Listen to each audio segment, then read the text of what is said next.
एनसीजेसीएम और secretary pension DOPT के बीच में मीटिंग खत्म। पेंशन कम्यूटेशन रिकवरी 12 साल तक और न्यू फाइनेंस बिल पर सरकार का यू टर्न। एमओएम हुई जारी।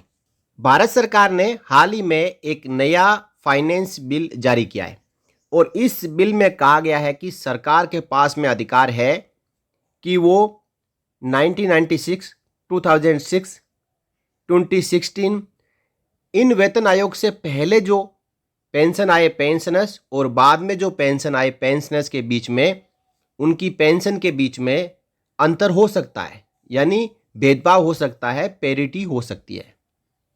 इसको लेकर पहले हम समझते हैं कि जो सरकार ने न्यू फाइनेंस बिल लाए उसके बाद में जो पीआईबी जारी की, उस पीआईबी में क्या लिखा हुआ है।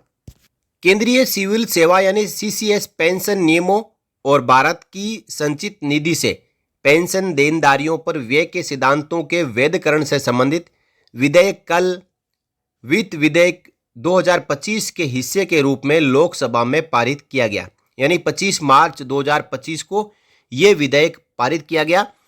वैधकरण यानी वैलिडेशन रूल इस सिद्धांत को मान्यता प्रदान करता है कि पेंशन नियमों के प्रति पूर्वाग्रह के बिना केंद्र सरकार के पास पेंशन भोगियों के बीच एक सामान्य सिद्धांत के रूप में अंतर स्थापित करने का अधिकार है तथा पेंशन भोगियों के बीच अंतर किया जा सकता है या बनाया रखा जा सकता है जो सेंट्रल पे कमीशंस की स्वीकृति अनुशंसाओं से निकल सकता है और विशेष रूप से सेवानिवृत्ति की तारीख के आधार पर अंतर किया जा सकता है।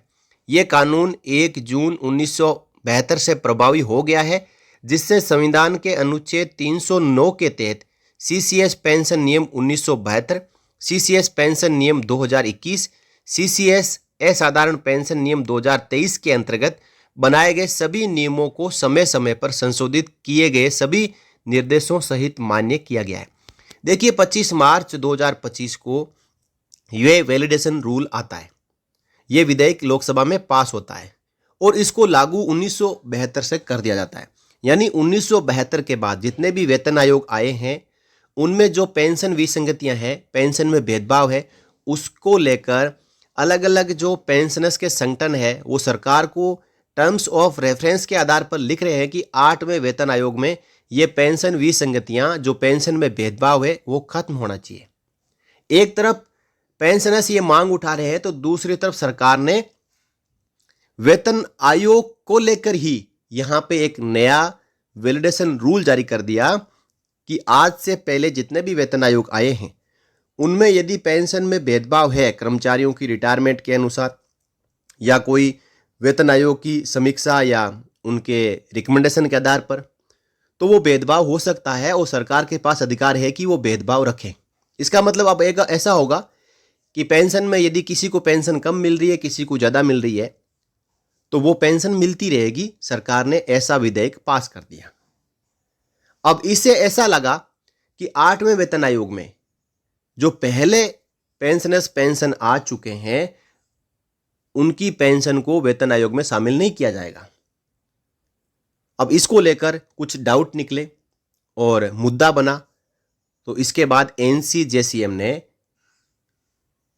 जो डीओपीटी के सेक्रेटरी है पेंशन, उनके साथ में मीटिंग की और उनके सामने ये मुद्दा रखा। साथ ही साथ ये भी मुद्दा रखा कि जो पेंशन कम्यूटेशन रिकवरी है उसको 15 साल से घटा के 12 साल तक ही की जाए। तो उस मीटिंग में क्या निकला हम मिनट्स ऑफ मीटिंग से समझेंगे। देखिए ये मीटिंग 29 मार्च 2025 को हुई थी। इसके बाद मिनट्स ऑफ मीटिंग जारी किए गए और स्टाफ साइड के सभी मेंबर्स उनको ये मिनट्स ऑफ मीटिंग जारी की गई। शिव गोपाल मिश्रा जो सेक्रेटरी है एनसीजेसीएम के, उनकी ओर से। Brief on the meeting held with secretary pension DOPPW. दोस्तों इससे पहले मैंने जो डीओपीटी कहा है उसको आप डीओपीपीडब्ल्यू समझे, क्योंकि डीओपीपीडब्ल्यू के जो सेक्रेटरी है पेंशन, उनके साथ में ये मीटिंग हुई है। ये हुई है 29 मार्च 2025 को through video conference on the provisions on pension disparity passed in the finance bill by the parliament. यानी जो पेंशन में भेदभाव को लेकर जो नया फाइनेंस बिल पास किया गया है पार्लियामेंट में, उसको लेकर जो सेक्रेटरी पेंशन DOPPW है उनके साथ 29 मार्च 25 को वीडियो कॉन्फ्रेंस के जरिए मीटिंग हुई है। अब उसमें क्या निकला? The government of India while moving the finance bill for the approval of Parliament has included a chapter for validation of the central civil services rules and principles for expenditure on pension liabilities from the Consolidated Fund of India. Through this, the government has got authority to establish distinctions among pensioners which may emanate from the accepted recommendations of the Central Pay Commissions, and in particular, a distinction may be made on the basis of the date of retirement of a pensioner or the date of operationalization of an accepted recommendation of a Central Pay Commission. यानी दोस्तों, जो bill लाया गया है उसमें एक chapter शामिल किया गया है कि पेंशन में यदि कोई भेदभाव है और उससे जो पेंशन लाइबिलिटीज़ है, एक्सपेंडिचर है, उस पर कोई असर पड़ता है। अब तक जितने वेतन आयोग आए हैं उन्होंने जो रिकमेंडेशन दी है और उनको जो लागू करने की तारीख है, इसकी वजह से पेंशनर्स की पेंशन में यदि भेदभाव रहता है, डिस्टिंक्शन रहता है, पेरिटी रहती है, तो उस पर सरकार को अधिकार है कि उस पेरिटी को कंटिन्यू किया जा सकता है। जरूरी नहीं है कि सभी पेंशनर्स की जो पेंशन है जो नियमों के अनुसार समान हो। After the passage of the finance bill in the parliament, there was opposition inside the parliament and outside by the staff side of the NCJCM and also by the various pensioners associations। यानी जब यह finance bill Lok Sabha में लाया गया तो इसके बाद संसद के अंदर और संसद के बाहर विरोध शुरू हुआ। Since it takes away the parity in pension recommendation recommended by the 7th CPC and implemented by the Government of India. Moreover, since the 8th Central Pay Commission has also been announced, pensioners all over the country were concerned about their pension revision and also for maintaining the parity between the pensioners who retired prior to 1/1/2026 and those who will be retiring after 1/1/2026, expected date of recommendations of the 8th CPC।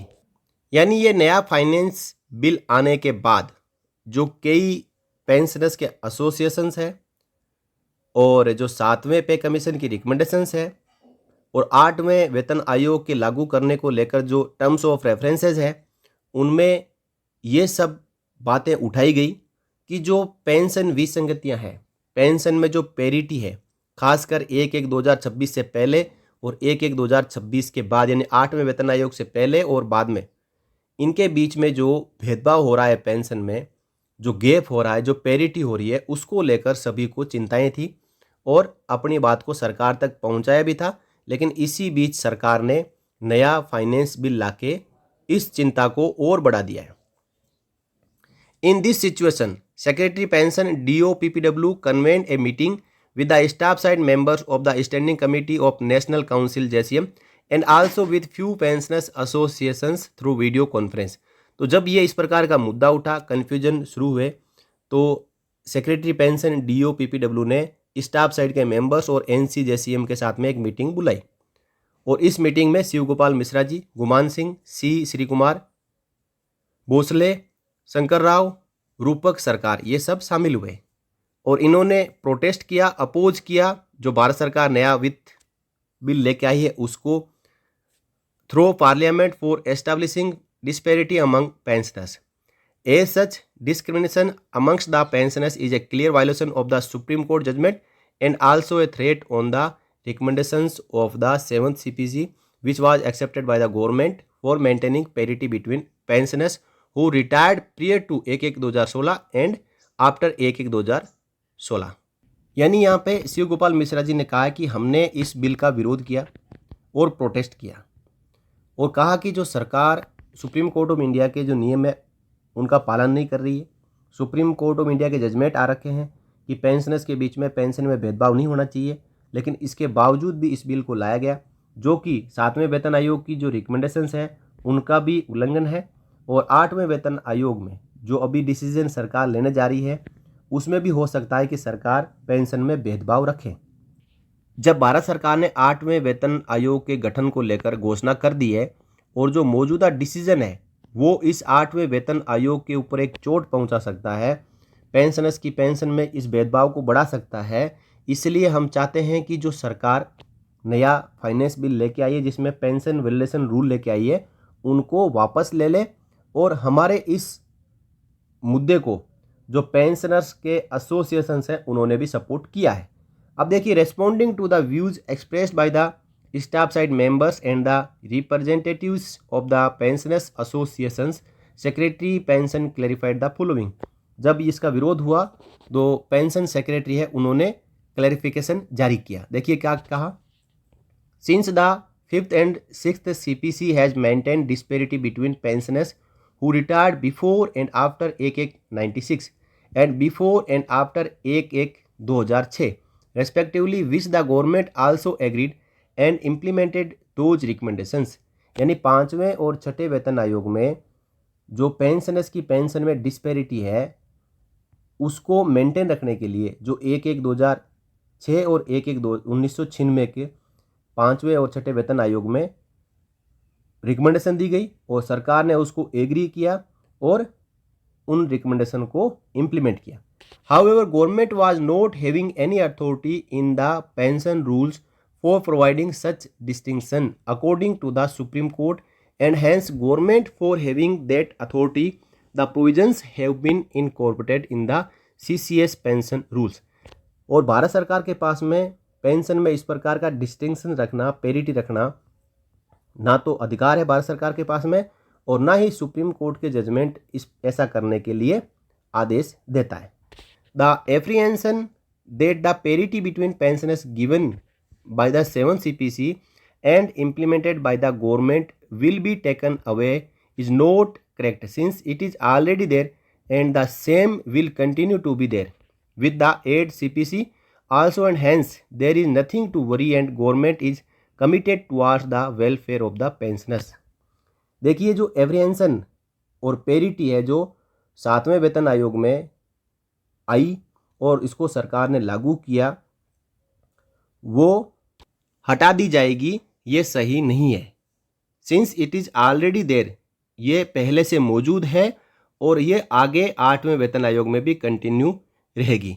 Pensioners को इसके बारे में चिंतित होने की आवश्यकता नहीं है। भारत सरकार पेंशनर्स के वेलफेयर और उनके कल्याण के लिए प्रतिबद्ध है। In view of the above clarification given by the secretary pension, we demanded that to remove the fear and apprehensions in the mind of pensioners, government should issue a clarification in this regard and the same should be included in the terms of reference of the 8th CPC as already demanded by the staff side। Secretary Pension assured that a clarification will be issued in this regard on a query about restoration of commuted portion of pension after 12 years। He informed that it has been decided to refer the matter to 8th CPC।